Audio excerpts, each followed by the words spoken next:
Assalamu alaikum wa rahmatullahi ta'ala barakatuh.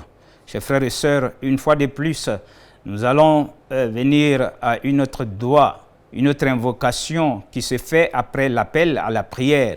Alors c'est le meilleur des modèles qui nous l'a enseigné.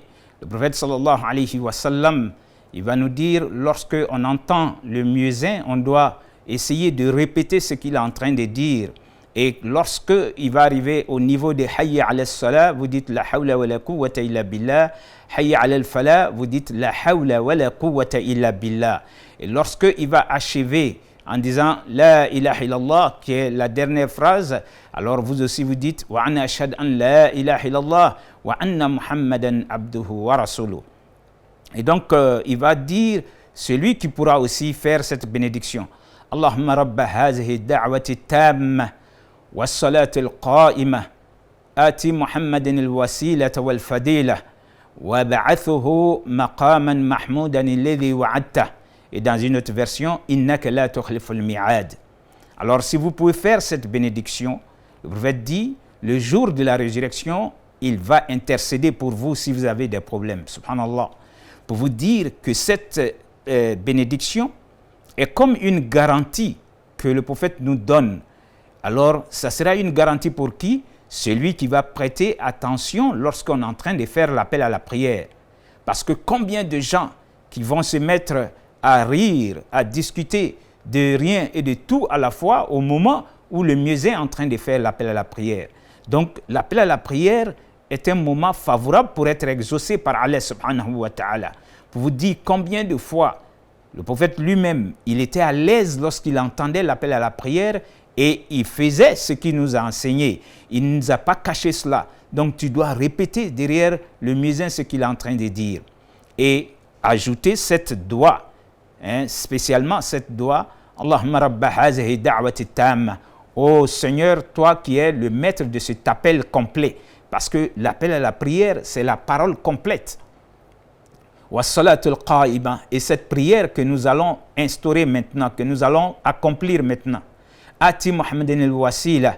Alors Seigneur, accorde à Mohammed, le messager, la place qui est appelée al-Wasila dans le paradis. Le prophète nous a défini cette place en disant qu'il y a une place réservée exclusivement pour un seul être dans le paradis. Tous les messagers avant lui souhaitaient avoir cette place-là. Alors, lorsque nous, on entend l'appel à la prière, comme c'est un moment favorable pour être exaucé par Dieu, si tu demandes à Allah subhanahu wa ta'ala d'accorder ce lieu-là au prophète sallallahu alayhi wa sallam, ce lieu qui est appelé al-Wasila, alors le jour de la résurrection, le prophète aussi viendra à ton secours lorsque tu auras des difficultés.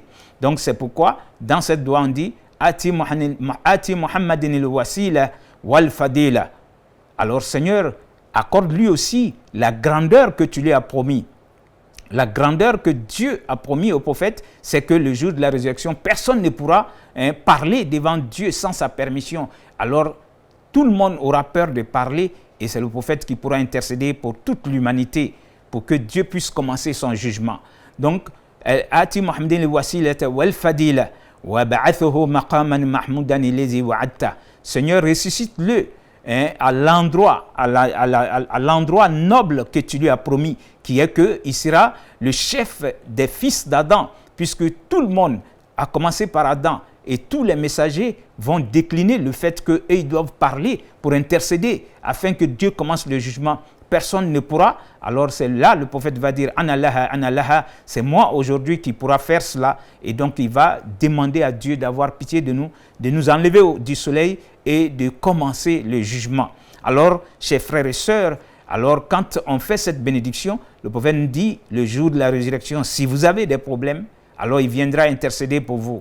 Donc ton père, ta mère seront en train de se cacher. Alors, tous ceux que tu peux imaginer qui peuvent intercéder, qui ne sont pas des prophètes, même qui sont des prophètes, vont s'éclipser, vont se cacher pour ne pas avoir affaire à Dieu. Parce que lui, il a d'abord son problème. Alors, si toi, tu pensais que c'est ce cheikh-là ou bien c'est ce maître-là qui viendrait intercéder pour toi, c'est que tu as joué vraiment à l'homme qui était intelligent. Simplement, voilà que le prophète te dit, lorsque tu peux faire cette bénédiction, hein, à la fin de chaque appel à la prière, alors c'est comme si tu avais une garantie pour aller te présenter à Allah subhanahu wa ta'ala le jour de la résurrection.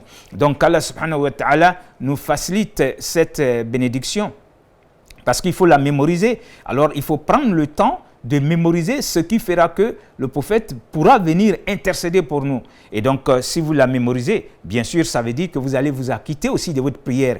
Ne soyez pas quelqu'un qui va dire, si je connais ça, même si je ne prie pas. Donc, en ce moment, tu ne remplis pas les conditions pour que le prophète vienne intercéder pour toi. Qu'il puisse intercéder pour nous tous le jour de la résurrection. Assalamu alaikum wa rahmatullahi ta'ala wa barakatuh.